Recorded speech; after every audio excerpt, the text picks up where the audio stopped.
Now, today's webinar looks at the work of the Institute for Compound Semiconductors.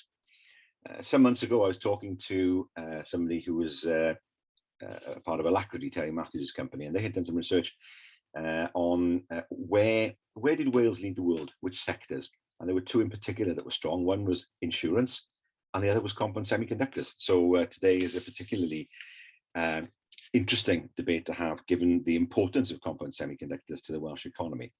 Now, the Institute is located in the new TRH facility, and it aims to position Cardiff as the UK and European leader in translational research on compound semiconductor technologies. Now, we are very fortunate this morning to have with us some wise guides to take us through all the issues surrounding compound semiconductors. We are joined today by Chris Meadows, the director of CSconnected. Chris, you're very welcome. Thank you. We are also joined by Max Munday. Max is the director of the Welsh Economy Research Unit. Max, welcome. Hi, good morning. And last but very much not least, we're joined by Peter Davies. Peter is the CS lead for the Cardiff Capital Region, and he is also the Deputy Chief Executive of Monmouthshire County Council. Peter, good morning. Good morning, Carwyn. Good morning, everybody. Okay, thanks very much for that. Now, the way that things will proceed today is that in a moment, I'll ask our panel to give us their views via a presentation on the issues that we face at the moment and how the sector will develop in the future. Once that's happened, I will sum up and move then to the Q&A. So hopefully that's given you an idea of the way we will proceed this morning. What I'm going to do now then is to go straight to our panel and ask them to give us their views. I'm going to start off with Chris. Chris, the floor is yours. Thank you, Carwyn, and thanks for the opportunity to talk about compound semiconductors, something I'm very passionate about, having devoted most of my life to the subject. Semiconductors normally are associated with silicon chips. People are familiar with the computer chip, particularly these days where we have a shortage. So it's actually affecting a lot of people not being able to buy a new car, their latest gadgets in the home, consumer devices, but also a lot of industrial products that depend on semiconductors. In fact, it's very hard to look around and find something in your life that is not affected by semiconductors. And compounds in particular are there and are bringing you this discussion today through fiber optic cables or through mobile wireless communications. So semiconductors and compounds affect us in so many ways. It's estimated that in a modern vehicle, a car contains something like 3,000 or up to 3,000 individual components that are based on semiconductors. These are very complex technologies, and they've developed over the last 50 or 60 years. It's essentially atomic engineering, and it's really down at the atomic scale that we're dealing with. So it's quite a complex and fragmented supply chain that brings us these products, and it involves certainly a global approach. And over the years, the UK had a really good history in silicon semiconductors, but it essentially has lost that over the last few decades, and mostly it's migrated to Asia. But essentially, most of what we have in, I'll go back to the motor vehicle, of the 3,000 individual components, they all do something different. They're based on slightly different technologies, but the most familiar to us is the digital technology. And this is a process that deals with ones and zeros. And a semiconductor is something that can conduct electricity or not conduct electricity. So it's ideal for being able to switch on and off. And most of the semiconductors we talk about are based on silicon technologies, and Asia, in particular, Korea and Taiwan, dominate that market. Pretty much everything that we buy contains silicon or computer chips from Taiwan and Korea. But of that market, which is around about $500 billion a year, around about 12 to 13% is based on something called compound semiconductors, which is not an alternative, but is a complementary technology to silicon, but uses much more complex designs and manufacturing processes. And it just so happens that here in Wales, we have a long history going back 35 to 40 years of companies that have centered around places like Cardiff University, because of the expertise here, to develop sensing products that sense the world around us and convert that world into a digital world. And these are all based on compound semiconductors. And that's an area that Cardiff University and Swansea University have had real expertise in for many years. We've had a number of organizations, particularly companies such as IQE, KLA, formerly known as SPTS, which has in the last, I think today or yesterday, announced a major expansion in Newport, and other companies such as Microchip and so on. And we've also attracted some foreign direct investment and some startups into the region. So we really do have a growing cluster, and Max will come on to some of the numbers about employment and the value added to the Welsh economy with that. But as you mentioned, Alacrity pointed out, and also MIT did a study about 10 years ago that identified the strengths in South Wales as fintech, particularly around insurance, but particularly on compound semiconductors. And these are the products that either enhance what silicon can do in terms of power management, so essential for electric vehicles and achieving net zero, for communications, whether it's in fiber optics, laser technologies, or in wireless technologies, and also in all of the sensing applications. And I'll guarantee if you have a phone with you now, you will have compound semiconductors inside that, and there's a very good chance, in fact, I'd put money on the fact they'll have started their life in Wales, but they will have then been exported and possibly traveled around the world 3 or 4 times before they end up in your pocket. So they are certainly embedded in every technology that you can think of and envisage that we use today. But in the future, healthcare technologies, diagnostics, wearable devices, AI, net zero applications, quantum, all of these technologies are fundamentally dependent on semiconductors, but in particular on compound semiconductors. And Wales is the leader. We do have this unique position, and we're certainly, we can claim to be the first, but it won't be long before we're not the only cluster. And actually MIT in Boston has recently announced a $280 million investment in a compound semiconductor facility. So in some ways, that's a great endorsement of the future for compound semiconductors. As I mentioned, it's around about 12 to 13% of the $500 billion industry, but that's forecast to grow to $1 trillion by 2030. So we're in a serious game here in a global industry, and it's really an opportunity to put Wales on the map. And the opportunity is ours to lose. So we need to make sure that we embrace what we have and that we maintain our leading position. So I think that's my overview of where we are. Well, thanks very much for that, Chris, and a lot of food for thought there. I'll move on then to Max. Max, the floor is yours. Okay, well, good morning also. I'm part of the Welsh Economy Research Unit at Cardiff Business School. We have obviously we have interests in Welsh economy, but particularly in terms of regional economic development, regional policy, things like regional economic modelling. So we became interested in the compound semicon cluster many years ago. We've become more closely involved as part of a UK RI Strength in Places project.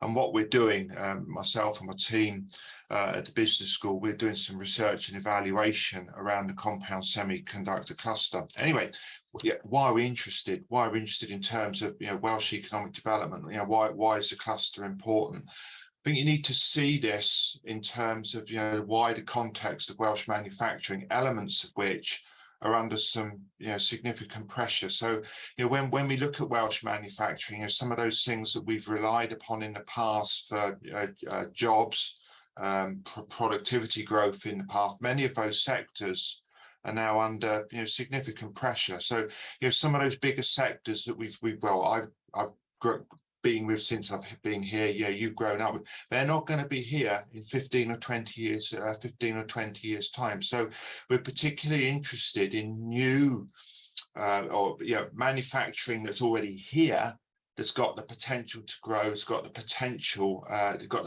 to be productive. So we're interested in these companies. So we have Nexperia, KLA, IQE, Microlink, Rockley Photonics. They're an interesting set of companies. So why are they interesting? Why are they interesting to us? Well, number one, Wales has a productivity problem. We're often told about this by various economists. Wales falls behind other parts of the UK in terms of its productivity. Well, these firms are highly productive. However you manage that productivity, they're very productive. So if we have more companies like this, that's going to be good for the Welsh economy. Also interesting for me is their export performance. Their export performance is very strong. We hear, since the Brexit, since Brexit, we've heard a lot about export pressures, haven't we, on Welsh manufacturing firms. Well, these firms are interesting in as much as, well, primarily they don't export to the European Union. They have export markets further afield in Asia and North America. So their contribution to Welsh exports is growing. And as Chris intimated, another issue of interest is at the moment where we see employment in many manufacturing sectors in Wales actually falling. In this sector and among these firms, we see employment growth. And I have to say, on average, the employment that's created in the cluster is particularly well paid. It is well above the Welsh manufacturing average for pay. So there are several factors then that make this interesting for us in terms of future Welsh economic development. In terms of the hard numbers, I won't dwell on this, but at the moment, the cluster, and within the cluster, I'm including the higher education institution elements of the cluster. The cluster employs around about 1,600 people and accounts for a little under £200 million worth of gross value added at the moment. So that's just a little under 2% of Welsh manufacturing gross value added. When you look at the indirect effects on Wales, as people in the cluster spend their money and as they buy goods and services in Wales, it probably supports around 2,400 jobs and around £280 million worth of gross value added. So it's a sector, it's an activity that's growing in economic importance. I'll just make a couple of other points as to why we're interested. The cluster, and again, as Chris has intimated, the cluster works closely with the higher education institution sector in Wales. So it works with physics, chemistry. It works across several universities of Cardiff and Swansea in particular. So we have the elements of a cluster here. It's not just manufacturing firms starting to collaborate together, but it's also collaboration between these firms and the higher education institution sector. So that's important. So it's looking more like a genuine cluster. And just one last thing. Since I've come to live in Wales in the early 1980s, one of the persistent problems that we've had, this goes back, I guess, to the times of the Welsh Development Agency. So we're into ancient history here. So when the Welsh Development Agency started in 1976, wasn't it? Much of what Wales's success during the 1980s was built on attracting external investment. But much of that inward investment that was attracted through the 1980s and 1990s, while it did a job for Wales in terms of employment, some of it in terms of productivity growth, one of the issues was that some of that manufacturing inward investment was not particularly well embedded in the Welsh economy. So it didn't have headquarters functions here, for example. So One of the things that's interesting with this cluster is that several of the firms have HQ functions here. So decisions are made here that impact the global businesses of these firms. I think that's an important characteristic we don't see in a lot of other inward investment manufacturing in the local economy. So I'll stop there. I think I've said enough. So thank you. Thanks very much, Max, for that. And let's move on to our third speaker, Peter. Yeah, thanks, Carwyn. And both with Chris and Max, they've set the scene very helpfully for me, really. You know, Chris, just in terms of sort of outlining, you know, the potential that presents itself, and Max coming in behind that then in terms of some of the sort of expert view, I guess, in terms of the opportunity to be capitalised upon. And I think that very much that's where the public sector has a very key role to play. So just to introduce myself, so Peter Davies, I'm Deputy Chief Exec of Monmouthshire County Council, and I guess for some of those on the call that might sound a little bit strange, you know, what is my direct link up and into the compound semiconductor cluster? Well, the reason for that is because of Monmouthshire's role within the Cardiff capital region. The city deal, which was established in 2017 through significant funding from UK government, Welsh government and 10 local authorities within the South East Wales region, a £1.2 billion investment fund. And it was identified when the city deal and the underpinning agreement was brought together. There was a laser focus there on the compound semiconductor cluster. So much so, in fact, that I was seconded out in the immediacy upon that agreement being signed with the then Deputy Chief Executive, who I know you know well, Carwyn Kelly-Byrne. And we worked jointly in terms of, and at a rapid speed to bring a business case through the regional cabinet, and which then saw a £38 million investment into what is now seen as the mega foundry within Imperial Park in Newport, owned by IQE. You know, and that was, I think, a significant statement by the Cardiff capital region. It sat itself upon a range of other investments that have been supported by both UK government and academia within the South East Wales region, and has seen some of the foundational building blocks of the cluster put in place to support the industry. And obviously IQE, whilst dealing with some of those economic sort of trade wins that we've seen over recent years, the opportunities that Chris and Max talked to, you know, they're ever present. And I think I just dwell on Max's point, really, just at that point around competitive advantage, because this is all about maintaining competitive advantage and being able to secure within the South East Wales region, you know, the first, Europe's first compound semiconductor cluster, and staying ahead in that regard.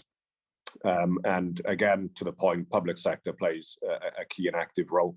You know, this doesn't just rely on Cardiff capital region. It significantly relies on Welsh government, and possibly, and even more so, UK government, in terms of the level of funds and public funds that are needed to continue to stimulate and catalyse the growth trajectory that I think is talked to. So beyond the initial investment that we put into the foundry building in Newport, we've worked very closely with Chris and CSconnected, the academic and industrial partners that form CSconnected. And we were fortunate to secure a further investment then through the Strength in Places Fund, which I guess is seeing a few packages of investment come our way, money going into skills, which Max has obviously talked about, and which is critical in sort of underpinning that growth trajectory. There's significant money being brought forward by the industry partners within the region, alongside UK government funds to stimulate and further R&D investment. And again, coming back to Max's point, you know, we need not forget UK government's target in terms of by 2027 to have 2.4% of GDP going towards R&D. And that point of Max is making in terms of productivity, in terms of R&D is critical. And then the final piece really is, which again, sort of hangs off Max's point in terms of the headquarters being positioned within the region, because one significant element of the Strength in Places Fund is to ensure that we've got a front of house presence within the region. So when we are bringing those relationships together, when we are attracting inward investment, when we are growing within the region, you know, we have a landing space within which to entertain those conversations and to present to those who are interested in investing, you know, a showcase in that regard.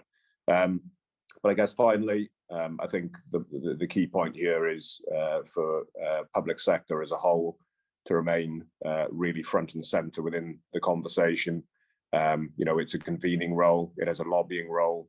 You know, everything that Chris originally talked to, you know, the verticals and the horizontals, net zero is of critical importance, you know, and it plays across so many things in this green industrial revolution that is clearly with us and for a number of years yet. So yeah, for me, that's a sort of brief summary of things, Carwyn. Hopefully that's helpful to you and to those listening in. Many thanks indeed, Peter, and indeed to Chris and Max as well. Now, we're going to move pretty shortly to the Q&A session. So all I'm going to do now is wrap up briefly my thanks to our panelists today, Chris, Max and Peter, for their insights into not just the current state of affairs with regard to the sector, but also in terms of the future as well. As I mentioned at the beginning of this webinar, this is the first of a series of webinars that Cardiff University is organising. So do join us as the series progresses, and I hope that you've enjoyed this morning. And that brings us to the end of the webinar. Have a good day, everybody, and join us again in the future. Diolch yn fawr iawn. Thanks very much.